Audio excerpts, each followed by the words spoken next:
Olá a todos, hoje eu gostaria de falar com vocês sobre a psicologia da manipulação. Como as seitas controlam a mente e o comportamento das pessoas. Se vocês quiserem saber sobre o vídeo de hoje, esperem o sinal da vinheta.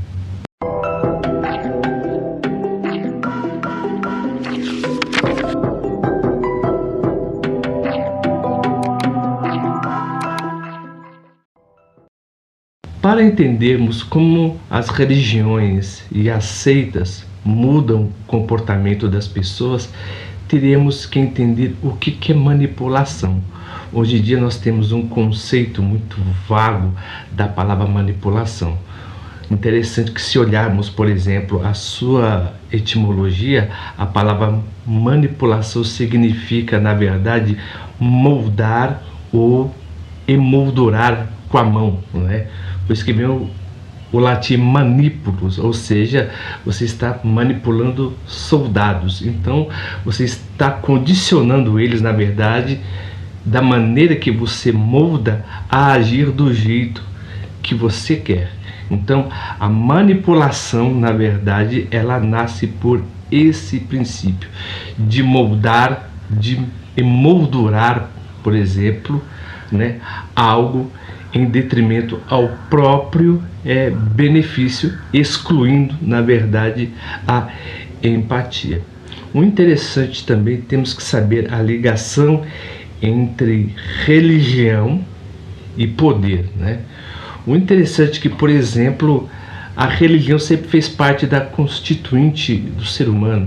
O ser humano já nasceu com essa propensão de ser religioso, porque, por exemplo, o ser humano, quando ele vê o universo, algo que ele não particularmente compreende, ele tende a aferir certos fenômenos aos deuses, né? Ou seja, a realidade foi moldada ou foi criada por uma determinada divindade. O interessante é que a relação entre religião e poder estava, por exemplo, na mão dos sacerdotes. Quando olhamos, por exemplo, em culturas mais antigas, né? Por exemplo, o sacerdote representava a divindade e trazia a mensagem da divindade ao povo. E com isso, por exemplo, a própria religião se entrelaçava ao poder, né? Por quê? Porque, por exemplo, a religião, na verdade, mostrava líderes do qual, né, encaminhava líderes do qual que deveria guiar uma nação. E, por exemplo, também esses líderes que, para guiar a nação, eles tinham que ter a bênção, na verdade, dos sacerdotes, dos magos, né? Também, por exemplo, dos profetas. Interessante que no grego a palavra profeta vem de protzor, né? Ou seja, aquilo que você prediz. E no hebraico significa zahar, ou seja, é aquilo que você proclama. Então, interessante que, por exemplo, que quando você trabalha em favor, na verdade, de uma divindade, o que você está fazendo, na verdade? Você cria um corpo dogmático. E desse corpo dogmático você vai formando, na verdade, categorias de como se deve adorar a divindade. Então, o que se usa, na verdade? O universo da linguagem. Então, por exemplo, a linguagem no mundo religioso, ela tende a ser, por exemplo, persuasiva e emotiva, na verdade, e ela também explora a situação do homem, que é totalmente um ser vulnerável. Mas o interessante é que, quando falamos, por exemplo, da característica da manipulação, o que nós vemos, na verdade? O que as seitas trabalham? Verificamos que a palavra seita significa sectário, aquilo que é separado, fora do dogma. Então, as seitas, elas têm algumas características que são muito peculiares. Ela está assim dentro do ramo da religião, porque religa o homem a Deus ou aos deuses, a uma certa divindade. E, por exemplo, o que a religião e a seita trabalham em comum? Por exemplo, o que vemos? o apelo ao medo e à insegurança. Promessa de prosperidade material e espiritual, né? Cria uma sensação de senso de comunidade exclusiva, ou seja, existe na verdade um grupo seleto de pessoas, né, que vão morar em um pretenso paraíso. O interessante é que no Antigo Testamento, não só nas culturas semíticas, mas também nas culturas sumérias, os povos acreditavam, por exemplo, que eles personificavam determinados deuses, eles faziam parte de um determinado deus, na verdade, porque as religiões antigamente, na verdade, se trabalhavam com um formato de clã. Então, cada líder tribal personificava a divindade e as pessoas tinham que prestar culto a esse líder tribal que representava a divindade. Era uma forma deles se conectar ao divino. Então, a relação do ser humano com o divino sempre precisou, na verdade, de intermediários. O interessante é que a partir daí que as seitas começam a elaborar o seu campo dogmático. O porquê? Porque, por exemplo, a seita ela é centrada em um líder.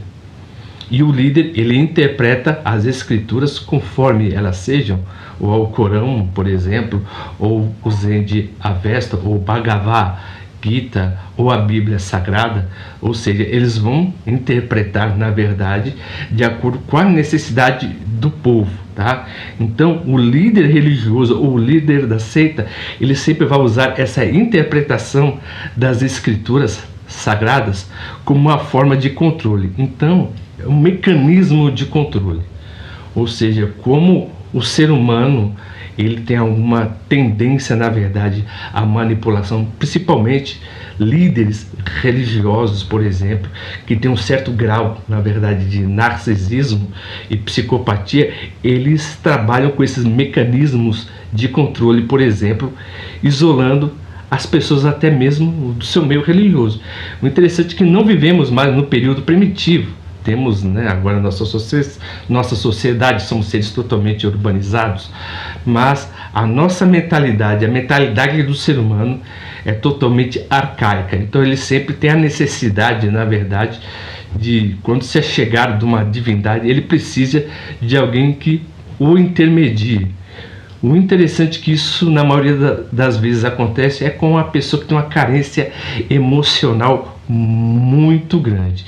Então, quando essa pessoa, por exemplo, quando conhece um líder de uma seita, que a princípio é muito simpático, é muito carismático, é muito amoroso, o que ele vai fazer com essa pessoa? Ele vai isolar essa pessoa mediante a carência emocional que a mesma tem, né, acerca do divino ou acerca do sagrado. São pessoas que têm problemas disfuncionais, né, vamos dizer assim, dentro da família, da mãe com o filho, do filho com a mãe, ou seja, a pessoa não tem uma figura paterna, tá?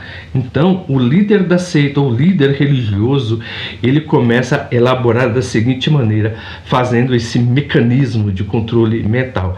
Ele vai isolar, por exemplo, o indivíduo da pessoa e da família, ele vai manter também o controle financeiro, ele vai fazer uma manipulação mental também e uso de táticas de gaslight, né? E, por exemplo, nesses mecanismos, o que eles fazem, na verdade? Por exemplo, eles pegam a ganância das pessoas, não só, vamos dizer assim, a sua ingenuidade, né? Ou seja, a religião hoje ela trabalha muito mais acerca da ganância, porque o ser humano é um ser totalmente ganancioso e a religião aceita, usa isso ao próprio favor, fazendo o quê? Obtendo promessas, fazendo promessas de cura, de bênção, de prosperidade, de cura divina, vamos dizer assim, sabe? E ter um mundo pretensamente maravilhoso aqui na Terra, além de, quando ir para o outro mundo, gozar o melhor do outro mundo. Então é interessante que a religião ela trabalha com a ganância das pessoas para poder fortalecer o seu próprio império. Por exemplo, nós vemos algumas seitas muito conhecidas, que são os Munis, né?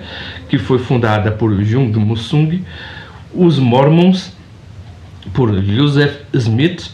Vemos também a Cientologia, que foi fundada por Ron Hubbard, os Testemunhas de Jeová por Charles Taze Russell, e Ciência Cristã, por Mary Baker Eddy.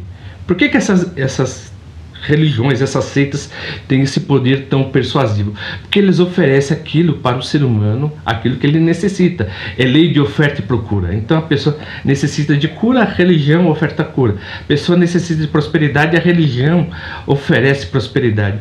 O ser humano necessita de abrigo, a religião oferece abrigo. Mas só que é algo que é sempre postergado, né? Tem uma série de condições. Então você só vai conseguir ter essas bênçãos se você, por exemplo, seguir o nosso dogma, seguir o nosso ritual, na verdade, não contestando a palavra do líder, que foi totalmente guiado, né, e fundado, por exemplo, fundamentado por Deus a transmitir essa palavra. Então você vê que a pessoa, na verdade, ela é totalmente condicionada a receber algo mediante uma condição, né?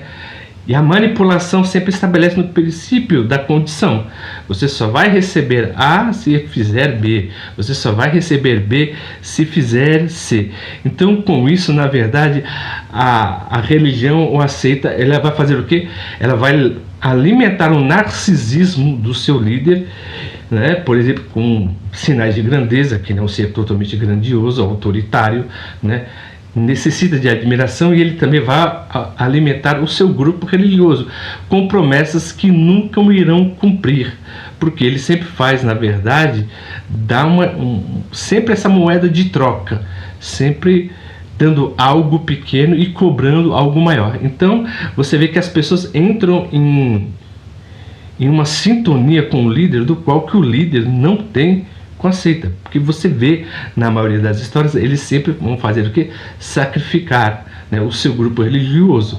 Por exemplo, você vê a história de Jim Jones ou David Koresh, que eles fazem praticamente a mesma coisa. Então as pessoas se tornam totalmente dependentes dele, tá? E ele sempre posterga a bênção mediante uma condição.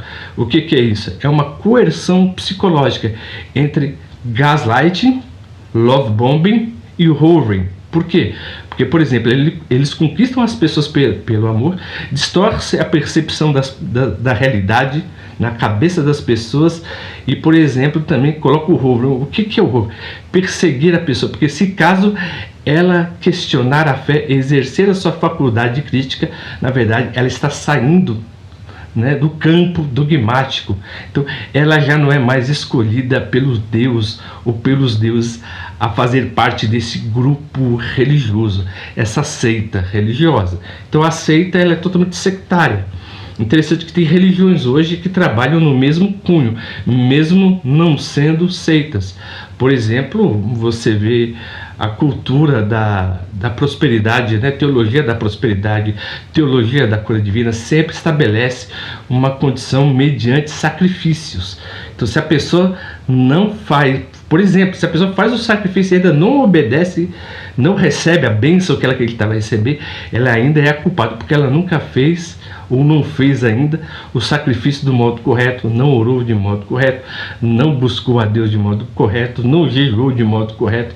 Então a religião, ela sempre vai, na verdade, postergar a bênção mediante um condicionamento mental. Então por isso que quando a pessoa entra nesse meio religioso, ela jamais sai, porque ela sofreu, na verdade, essa espécie de manipulação. E quais são as consequências, né, que uma pessoa tem, por exemplo, quando entra, na verdade, numa seita religiosa, né, ou num grupo que é totalmente dogmático, fechado, exclusivista e apocalíptico? Essas pessoas começam a ter sintomas, por exemplo, de danos psicológicos, danos emocionais, né, danos mentais, porque a pessoa fica totalmente neurótica, ou seja, ela vai perder a sua autonomia e identidade, ela vai ter dificuldade de sair da religião, e ela vai ter dificuldades financeiras. Por quê? Se ela tem medo, por exemplo, de sair, e se ela só aceita naquele meio, ela sente uma espécie de uma crise mesmo existencial, porque ela saiu daquilo que ela foi chamada. Então ela tem uma sensação de condenação eterna, porque não faz parte desse grupo. Então toda religião de cunho messiânico, ele tem esse caráter, na verdade, né? Eles dividem para conquistar e conquistam, na verdade, também para poder multiplicar, porque o propósito divino, vamos dizer assim, dentro da seita é fazer que eles escolham somente as pessoas que são chamadas pela pretensa, né, divindade a fazer parte do reino dos céus. Mas como você pode se precaver, ou se você conhece alguém, você pode falar para essa pessoa, por exemplo, ter sinais de alerta. Você prestar muita atenção, por exemplo, em grupos que apregoam, na verdade, o amor excessivo, grupos que são extremamente carismáticos, na verdade, que tentam ajudar o outro excessivamente, né, em que à primeira vista, na verdade, é apenas demonstrar o amor. Mas essas pessoas cativam pelo amor, pelo love bombing, aprisionam pelo gaslighting, porque já está mudando a percepção da pessoa de encarar a realidade, então ela vê tudo com uma espécie de natureza conspiratória, né? Ou seja, ela é escolhida e todo mundo a persegue, na verdade. Interessante que a terceira característica é o hovering, porque se a pessoa tem uma espécie, por exemplo, de despertar e querer sair da religião, ela vai ser coagida a ficar, porque ela tem medo. O ser humano tem uma necessidade de pertencimento muito grande. Então, quando ele sai desse meio, muitas vezes ele entra até mesmo em crise, né, psicológica, em crise mental. A pessoa fica totalmente perdida, tá? E a pessoa sempre, por exemplo, também tem que questionar qualquer sistema religioso que desafie, por exemplo, a lógica, o pensamento lógico e estritamente racional. É lógico, o ser humano é um ser totalmente emotivo, emocional e cheio de crenças, mas as seitas e as religiões controlam as pessoas, faz o controlamento mental mediante a esse viés. Se vocês gostaram do vídeo de hoje e se o vídeo foi relevante para vocês, essas são as informações essenciais que eu dou para que vocês possam se precaver, porque estamos numa guerra estritamente mental. A religião, ela sempre causa uma guerra estritamente mental. Ela sempre tenta convencer, manipular e persuadir. Então é sempre bom você ter conhecimento, porque você tendo o conhecimento, você tem como se precaver de algumas armadilhas, tá? Porque quando a pessoa entra em uma religião, vamos dizer assim, ou um culto, né, totalmente fechado, a pessoa, por exemplo, pode ter problemas muito grandes. Além de perder conexão com a família, a pessoa também começa a ter crise existencial e começa apenas a mimetizar a palavra do líder, sabe? Só escuta o que ele fala e cria aquelas palavras de jargões, né? Então todas as religiões têm essa palavra de jargão, eles usam essa palavra para poder, na verdade, uma espécie de lavagem mental para condicionar, por exemplo, sua mente e o seu comportamento, levando a vida a uma espécie de entorpecimento mental. Se vocês gostaram do vídeo de hoje e se o vídeo é relevante para você, por gentileza se inscreva no nosso canal, aperta o botão das notificações e dê um joinha. E como sempre, viu, eu agradeço o carinho e a atenção de todos que nos acompanharam até o final desse vídeo e até a próxima.